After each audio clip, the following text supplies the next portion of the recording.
മോഹൻലാൽ, നമ്മുടെ ലാലേട്ടൻ. നമ്മുടെ ലാലേട്ടന് അങ്ങനെ 64 വയസ്സ് തികയാണ്. നമ്മുടെ എന്ന് പറഞ്ഞാൽ മലയാളികളുടെ ലാലേട്ടൻ, സ്വന്തം ലാലേട്ടൻ എന്ന് പറയാം. ലാലേട്ടന്റെ കഥകളൊക്കെ, ഒരുവിധം കഥകളൊക്കെ നിങ്ങൾക്ക് അറിയാമായിരിക്കും. ലാലേട്ടൻ എന്റെ കാഴ്ചപ്പാടിലൂടെ ഉള്ള ലാലേട്ടൻ. ഞാൻ ബിനോയ് ജോൺസൺ. എല്ലാവർക്കും എന്റെ പുതിയ വീഡിയോയിലേക്ക് സ്വാഗതം. ലാലേട്ടന്റെ കാര്യം പറയുന്നതിന് മുമ്പായിട്ട് ഞാൻ എന്റെ ചെറിയ ഒരു കാര്യം കൂടി പറഞ്ഞിട്ട് തുടങ്ങാം. എന്റെ അപ്പച്ചൻ മരിക്കുന്നത് എനിക്ക് 7 വയസ്സുള്ളപ്പോഴാണ്, 1989. അപ്പം മുതൽ, അപ്പൊ ഞങ്ങള് നേവൽ ബേസിലാണ്. അവിടെ സർവൻ ക്വാർട്ടർ എന്ന് പറഞ്ഞൊരു ക്വാർട്ടർ ഉണ്ട്. അവിടെ അവിടുത്തെ ജോലി ചെയ്തു കഴിഞ്ഞാൽ അവിടെ താമസിക്കാൻ പറ്റും. അവിടെ ക്വാർട്ടേഴ്സ്, അവിടെ ജോലി ചെയ്യണവർക്ക് ക്വാർട്ടേഴ്സ് കൊടുത്തിട്ടുണ്ട്. അപ്പൊ ആ ക്വാർട്ടേഴ്സ് മാത്രമേ കൊടുക്കത്തുള്ളൂ. പിന്നെ പുറത്ത് ജോലിക്കാണ് പോണത്. അപ്പച്ചൻ മരിച്ച സമയത്ത് ഞങ്ങൾക്ക് വേറെ ബന്ധുക്കളോ അങ്ങനെ പറയത്തക്ക ആരുമില്ല. അപ്പൊ അമ്മച്ചി വീടിന് വേണ്ടിയിട്ട് അവിടെ സർവൻ ക്വാർട്ടറിൽ ജോലി എടുക്കും. അതിന് ശേഷം അമ്മച്ചി പുറത്ത് ജോലിക്ക് പോകും. ഞങ്ങളുടെ കൂടെ ഞങ്ങളുടെ അമ്മച്ചിയുടെ അമ്മാമ്മയും കൂടി ഉണ്ട്. എനിക്കൊരു പെങ്ങളും ഉണ്ട്. അപ്പൊ ഞങ്ങൾ പഠിച്ചുകൊണ്ടിരിക്കുക, തേവരയിലൊക്കെ പഠിച്ചുകൊണ്ടിരിക്കുക. അപ്പൊ ഞങ്ങളുടെ ജീവിതത്തിലെ സന്തോഷം എന്ന് പറഞ്ഞാൽ സിനിമ കാണാൻ പോകല. ആ സിനിമ കാണാൻ പോയെന്ന് പറയുമ്പോൾ ഇത്രയും പൈസ കൊടുത്ത് ടിക്കറ്റ് എടുത്ത് അങ്ങനെയൊന്നുമില്ല. നേവൽ ബേസിൽ തന്നെ സാഗരിക എന്ന് പറഞ്ഞൊരു തിയേറ്റർ ഉണ്ട്. അവിടെ തിങ്കള് ചൊവ്വ ബുധൻ വ്യാഴം അങ്ങനെ പറയുമ്പോൾ ഓരോ ദിവസവും ഓരോ പടങ്ങൾ ഇടുന്നത്. തിങ്കൾ ഒരു മലയാള പടം ആണെന്നുണ്ടെങ്കിൽ, വ്യാഴം ഒരു തമിഴ് പടം, വെള്ളി ഒരു ഇംഗ്ലീഷ് പടം, ഈ ചൊവ്വയും ബുധനും ഹിന്ദി ആയിരിക്കും, ശനി ഞായർ ഹിന്ദി ആയിരിക്കും, പിന്നെ തിങ്കളാഴ്ച ആയിരിക്കും ഒരു മലയാള പടം, പിന്നെ വ്യാഴാഴ്ച ഒരു തമിഴ് പടം. അങ്ങനെയാണ് സിനിമകൾ പോണത്. അപ്പൊ ഏറ്റവും കുറഞ്ഞ ഇതിൽ ടാക്സ് ഒന്നും ഉണ്ടാവില്ല. എനിക്ക് തോന്നുന്നു ആ സമയത്തൊക്കെ 1 രൂപ, 50 പൈസ, 1 രൂപക്കൊക്കെയാണ് ടിക്കറ്റ് ആ സമയത്ത് ഉണ്ടായിരുന്നത്. അപ്പൊ ഞങ്ങളുടെ അമ്മച്ചി ഞങ്ങളെ കൈപിടിച്ച് അടുത്തടുത്ത് ഈ സർവൻ ക്വാർട്ടറിൽ തന്നെ വീട്ടുകാരൊക്കെ ഉണ്ട്. അപ്പൊ അവരൊക്കെ സിനിമ പോണ കൂട്ടത്തിൽ ഞങ്ങളെ അമ്മച്ചി ഞാനും ഒക്കെ കൂടി പോകും. എന്റെ അപ്പച്ചൻ മരിച്ചതിന് ശേഷം ഞാൻ പറഞ്ഞല്ലോ, എന്റെ അമ്മച്ചി അവിടെ ജോലി എടുക്കും. പലയിടത്തായി ജോലി ക്ഷീണിച്ചൊക്കെ ഇരിക്കുന്നു. അമ്മച്ചി അങ്ങനെ ചിരിക്കണമൊന്നും കണ്ടിട്ടില്ല. ഈ തിയേറ്ററിൽ പോകുമ്പോ ആദ്യമായിട്ട് ഞാൻ ചിരിച്ചേണ്ടത് ലാലേട്ടന്റെ സിനിമ കണ്ടിട്ടാ. ലാലേട്ടന്റെ നാടോടിക്കാറ്റുകൾ അങ്ങനെ എങ്ങാണ്ട് വന്നിരുന്നു ആ പടത്തിന്റെ പേര്. ആ പടം കണ്ടിട്ടാണ്. ആ സമയത്ത് ഞാൻ പറഞ്ഞില്ലേ, എനിക്ക് 7 വയസ്സേ ഉള്ളൂ. ആ സമയത്ത് ചിരിക്കണത്, അമ്മച്ചി കുറച്ചൊക്കെ ചിരിച്ച് കണ്ടിട്ടുള്ളത്. അതിനുശേഷം ഓരോ പടങ്ങള് അമ്മച്ചി, ലാലേട്ടന്റെ പടം എന്ന് പറയുമ്പോൾ, മോഹൻലാലിന്റെ പടം എന്ന് പറയുമ്പോൾ അമ്മച്ചി ഞങ്ങളെ കൊണ്ടുപോകും. ഞങ്ങൾക്ക് പിള്ളേർക്ക് ടിക്കറ്റ് ഇല്ല, അമ്മച്ചിക്ക് മാത്രമേ ടിക്കറ്റ് ഉള്ളൂ. അപ്പൊ അതിനനുസരിച്ച് ഈ അടുത്ത വീട്ടുകാരൊക്കെ ആയിട്ട് പോകുമ്പോൾ കൂട്ടത്തോടെ ഞങ്ങൾ പോകും. തിങ്കളാഴ്ച സെക്കൻഡ് ഷോയ്ക്കാണ് പോകണം. അമ്മച്ചി പണി കഴിഞ്ഞ് വരുമ്പോ തന്നെ 7:30 8 മണിയാവും. അപ്പൊ ഫസ്റ്റ് ഷോയ്ക്ക് പോകാനുള്ള ഇതില്ല. അപ്പൊ ഞാൻ ആ സമയത്ത് പേപ്പർ ഇടാനൊക്കെ പോകുമായിരുന്നു. രാവിലെ പേപ്പർ ഇടാൻ പോകും. അപ്പൊ ചെറിയ സൈക്കിളൊക്കെ ചവിട്ടി. അപ്പൊ അതിന്റെ പൈസയൊക്കെ വെക്കും, എന്നിട്ട് പോവും. അപ്പൊ ഞാൻ ലാലേട്ടന്റെ സിനിമ കാണുന്ന സന്തോഷത്തെ കൂടാതെ അമ്മച്ചി അവിടെ ഇരുന്ന് അപ്പുറത്ത് മാറി നിന്ന് ചിരിക്കണോ. കാരണം അമ്മച്ചി ഞാൻ അങ്ങനെ ചിരിച്ചു കണ്ടിട്ടില്ല. ഓരോ സിനിമ കഴിയുമ്പോഴും, ഓരോ ഇത് കഴിയുമ്പോഴും ലാലേട്ടന്റെ 1 2 പ്രാവശ്യം സിനിമ കണ്ട് ചിരിക്കണ കണ്ടിട്ടുണ്ട്. അതുപോലെ തന്നെ അമ്മച്ചി ലാലേട്ടൻ വിഷമിക്കുമ്പോൾ കരയണ കണ്ടിട്ടുണ്ട്. ആകാശദൂതൊക്കെ കണ്ട അമ്മച്ചി കരഞ്ഞിട്ടുണ്ട്. പക്ഷെ അതുപോലെയല്ല, അത് ഒരു സിനിമ മാത്രമാണെന്നുണ്ടെങ്കിൽ അമ്മച്ചി ലാലേട്ടന്റെ സിനിമകൾ കണ്ട് ഒരുപാട് കരഞ്ഞ് ഞാൻ കണ്ടിട്ടുണ്ട്. കിരീടം, ആ സമയത്ത് ഭരതം, പിന്നെ അങ്ങനെ കുറെ പടങ്ങളുണ്ട്. ആ പെങ്ങളുടെ കല്യാണമാണ്. ചേട്ടൻ മരിച്ചു പോയത് പുറത്ത് പറയാൻ പറ്റാത്ത ഒരു രീതിയിൽ ലാലേട്ടൻ അഭിനയിക്കുന്ന ഒരു ഇതുണ്ട്. ശരിക്കും പറഞ്ഞാൽ അത് നമ്മളെ പിടിച്ചതാ. ഇപ്പോഴത്തെ പിള്ളേർക്കൊന്നും അങ്ങനെ പറഞ്ഞ ലാലേട്ടന്റെ ഇതെന്ന് പറഞ്ഞാൽ, ലാലേട്ടൻ എന്ന് പറഞ്ഞാൽ ലൂസിഫർ അങ്ങനെയൊക്കെ. ലാലേട്ടനെ കണ്ടു വളർന്ന ആളുകൾ, തുടക്കകാലത്ത് കണ്ടു വളർന്ന ആളുകളുടെ കാര്യം ഞാൻ പറഞ്ഞത്.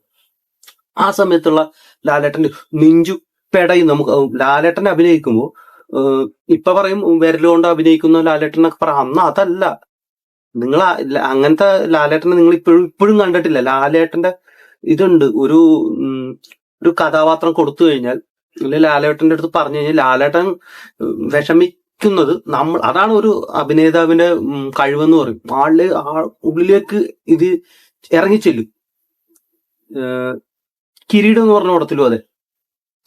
നിങ്ങൾ ഇപ്പോഴും നിങ്ങൾ ഒന്ന് ലാലേട്ടൻ ഫാൻ ആണെന്നുണ്ടെങ്കിൽ, ഇപ്പോഴത്തെ ചെറുപ്പക്കാരാണെന്നുണ്ടെങ്കിൽ നിങ്ങൾ ആ കിരീടം എന്ന് പറഞ്ഞ പടം ഒന്ന് കണ്ടു നോക്കൂ. സിമ്പിൾ കഥ. ഒരു അച്ഛന്റെ ആഗ്രഹം, മകൻ പോലീസുകാരനാവണമെന്നാണ്. പക്ഷെ അത് അപ്പനെ ഗുണ്ടകൾ തല്ലുമ്പോ, അപ്പൻ പോലീസുകാരാണ്, അപ്പനെ ഗുണ്ടകൾ തല്ലുമ്പോ മകൻ ഇടക്ക് കയറുകയും ഗുണ്ടകളുടെ നോട്ടപ്പുള്ളിയാവുകയും പിന്നെ ഗുണ്ടകളുമായിട്ട് ഇതായതുകൊണ്ട് ഇദ്ദേഹത്തിന് പോലീസ് ആവാൻ സാധിക്കാതെ വരികയും ചെയ്യുന്ന ഒരു ഇതുണ്ട്. അവസാനം അപ്പനായ പോലീസുകാരൻ മകനെ പിടിക്കുന്ന രംഗങ്ങളൊക്കെ ഉണ്ട്.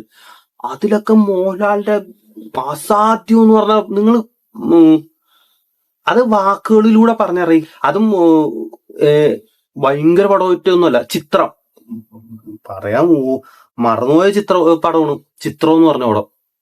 അതിലെ ലാലേട്ടന്റെ തമാശ രൂപത്തിൽ കൊണ്ടുപോയി ലാലേട്ടൻ അവസാനം കൊണ്ടുപോകുന്ന ഇതുണ്ട്. താളവട്ടം ഓർത്തോർത്ത് പറയാനുണ്ട്. ഓരോ പടങ്ങളും വ്യത്യസ്തമായ പടങ്ങൾ.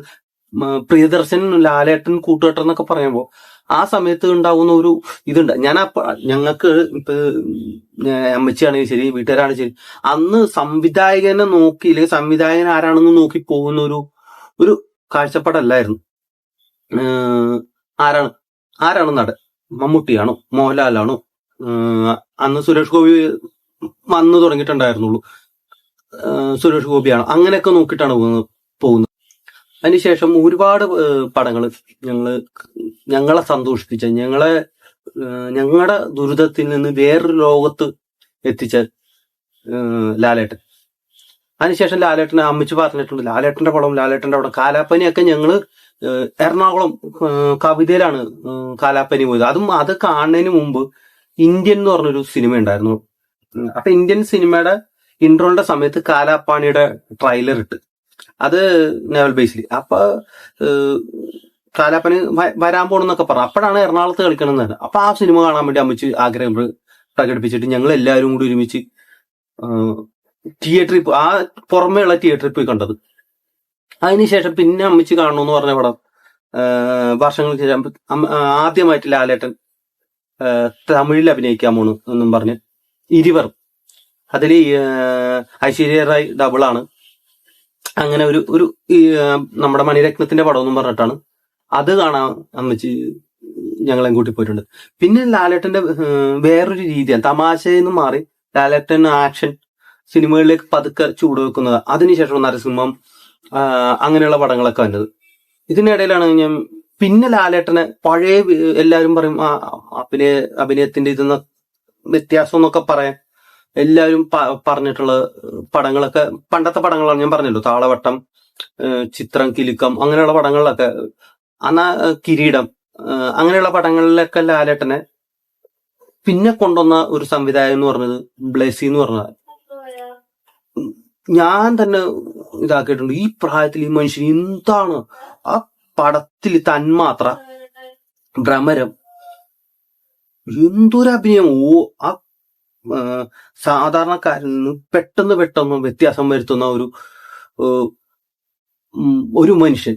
ആ കഥാപാത്രത്തിൽ തന്നെയുള്ള വ്യത്യസ്ത ഭാവങ്ങൾ അദ്ദേഹം ആ പടങ്ങളിൽ രണ്ടിലും നടത്തിയിട്ടുണ്ട്. എനിക്ക് തോന്നുന്നു, ഞാൻ പറയില്ല, ലാലേട്ടൻ എന്ന് പറയുമ്പോൾ ലാലേട്ടനാക്കിയത് ലാലേട്ടൻ മാത്രമല്ല, മോഹൻലാൽ എന്ന വ്യക്തി മാത്രമല്ല, അതിൽ സംവിധായകന്മാർക്ക് വലിയൊരു പങ്കുണ്ട്.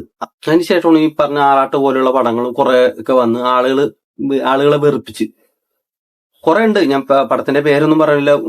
കുറ്റാന്വേഷണ കേസുകളായിട്ടൊക്കെ വന്ന് 12th മാനോ അങ്ങനെയൊക്കെ വന്ന് ഇതായി. അതിനുശേഷം പിന്നെ ഞാൻ കണ്ടൊരു നല്ല പടമാണ് നേരിലും ലാലേട്ടന്റെ ഇതെന്താണെന്നറിയോ, പലപ്പോഴും സാധാരണ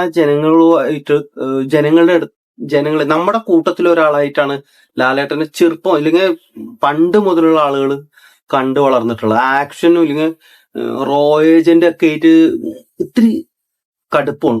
നമ്മുടെ ഇതിൽ ഏട്ടൻ എന്ന് പറഞ്ഞ സ്ഥാനത്ത് ഒരു വലിയൊരു മനുഷ്യനായിട്ടായിരിക്കൂല ചിലപ്പോ ഇല്ലെങ്കിൽ നമ്മുടെ സഹോദരൻ എന്നും പറഞ്ഞ അമ്മമാരാണെങ്കിലും ഇതാണെങ്കിലും ശരി, ഞാൻ നേരത്തെ പറഞ്ഞ പോലെ തിയേറ്ററിലൊക്കെ ഇടിച്ചു കയറുന്ന പണ്ടത്തെ ലാലേട്ടനെ സിനിമ കാണാൻ വേണ്ടി ഇടിച്ചു കയറുന്ന ആളുകളുണ്ടെന്ന് പറയില്ലേ, ഇപ്പോഴും ഉണ്ടാവും. ലാലേട്ടന്റെ നല്ലൊരു പടം വന്ന ഇപ്പോഴും ആ ജനങ്ങള് കുടുംബ പ്രേക്ഷകർ എന്ന് പറയും, എല്ലാവരും കുടുംബ പ്രേക്ഷകർ ഇടിച്ചു കയറി എന്നൊക്കെ പരസ്യത്തിൽ പറയുമെങ്കിലും ലാലേട്ടന്റെ പടം എന്ന് പറഞ്ഞ എല്ലാ തരത്തിലും നമ്മുടെ കൂടെ നിൽക്കുന്ന ഒരാളുടെ പടം എന്നും പറഞ്ഞിട്ടാണ് ആളുകളെ അങ്ങനത്തെ ഒരു പ്രതീക്ഷ നൽകിയ ഒരു പടം വന്നു കഴിഞ്ഞാൽ ഇപ്പോഴും ലാലേട്ടൻ ഇപ്പൊ ഈ നമ്മുടെ കേരളത്തിലെ ബോക്സ് ഓഫീസിലെ ഏറ്റവും വലിയ വിജയമായിട്ട് മാറുമെന്ന് ഞാൻ പ്രതീക്ഷിക്കുന്നുണ്ട്.